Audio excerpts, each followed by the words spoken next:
सोचिए जरा, बारिश होगी या नहीं, टॉस कौन जीतेगा। हमारी जिंदगी ऐसी ही न जाने कितनी छोटी बड़ी अनिश्चितताओं से भरी है।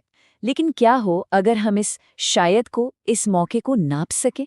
तो चलिए आज इसी संभावना के गणित को यानी प्रायिकता को थोड़ा और करीब से समझते हैं। देखिए, भारी भरकम परिभाषाओं पर जाने से पहले क्यों ना एक बहुत ही सीधे साधे सवाल से शुरुआत करें। अगर एक सिक्का उछाला जाए तो चित यानी हेड्स आने की कितनी संभावना है।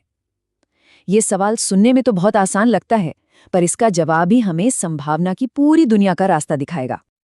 अब इस सवाल का जवाब गणित की भाषा में देने के लिए हमें कुछ बेसिक शब्दों को समझना होगा। एक तरह से हमें एक कॉमन लैंग्वेज बनानी होगी, ताकि जब हम सिक्का उछालने या उसके नतीजे की बात करें तो हम सबका मतलब एक ही हो।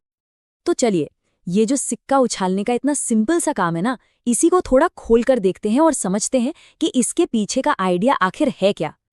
जैसे कोई भी खेल खेलने से पहले उसके नियम जानना जरूरी होता है ना?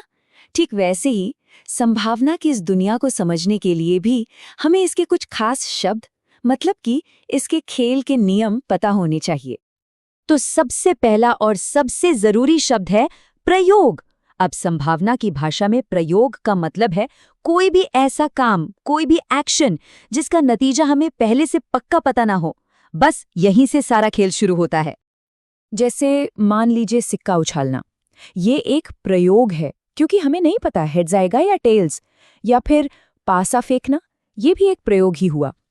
ताश की गड्डी से कोई पत्ता निकालना, इन सब में एक ही बात कॉमन है, हमें रिजल्ट पहले से नहीं पता। अच्छा, तो जब कोई प्रयोग होता है तो उसके बाद जो नतीजा सामने आता है उसे हम कहते हैं परिणाम या आउटकम, मतलब उस प्रयोग का कोई भी एक पॉसिबल रिजल्ट। अपने उन्हीं उदाहरणों पर वापस चलते हैं। जब सिक्का उछालते हैं तो परिणाम क्या हो सकता है, या तो चित या पट। और जब पासा फेंकते हैं तो 1, 2, 3, 4, 5 या 6, इनमें से कोई भी नंबर आ सकता है। चलिए अब पासे वाले उदाहरण को ही पकड़ते हैं और कुछ और दिलचस्प शब्द सीखते हैं। ये शब्द हमें संभावनाओं की पूरी तस्वीर देखने में मदद करेंगे। तो हमारा अगला शब्द है नमूना समुच्चय या सैंपल स्पेस। नाम सुनकर थोड़ा मुश्किल लग सकता है, पर इसका मतलब बहुत आसान है। किसी भी प्रयोग के जितने भी पॉसिबल परिणाम हो सकते हैं, उन सब का पूरा ग्रुप, बस वही सैंपल स्पेस है। समझ लीजिए कि ये उस प्रयोग की पूरी दुनिया है। जैसे यहाँ देखिए, सिक्के के मामले में सैंपल स्पेस क्या है? बस दो ही चीजें हो सकती हैं, चित, पट। और पासे के लिए 1, 2, 3, 4, 5, 6। जब हम सारी संभावनाओं को एक जगह लिख लेते हैं ना, तो आगे हिसाब लगाना बहुत आसान हो जाता है। अब आते हैं घटना या इवेंट पर। अगर सैंपल स्पेस पूरी दुनिया है, तो घटना वो खास चीज है जिसमें हमारी दिलचस्पी है, मतलब वो एक या एक से ज्यादा परिणाम जो हम देखना चाहते हैं। जैसे मान लीजिए हम पासा फेंक रहे हैं और हमारी दिलचस्पी वाली घटना है एक सम संख्या का आना। तो इस केस में हमारी घटना क्या हुई?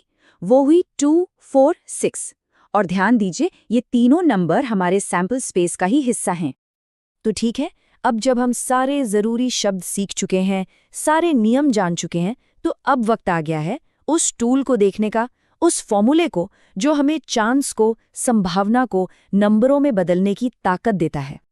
और ये रहा वो फॉर्मूला। किसी भी घटना की प्रायिकता बराबर होती है उस घटना के पक्ष में कितने परिणाम हैं डिवाइडेड बाय कुल कितने परिणाम हो सकते हैं।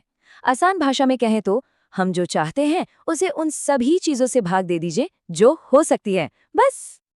तो चलिए अब इस फॉर्मूले का इस्तेमाल करते हैं और अपने सबसे पहले सवाल पर वापस चलते हैं। सिक्का उछालने पर कुल कितने परिणाम हो सकते हैं? 2, चित या पट।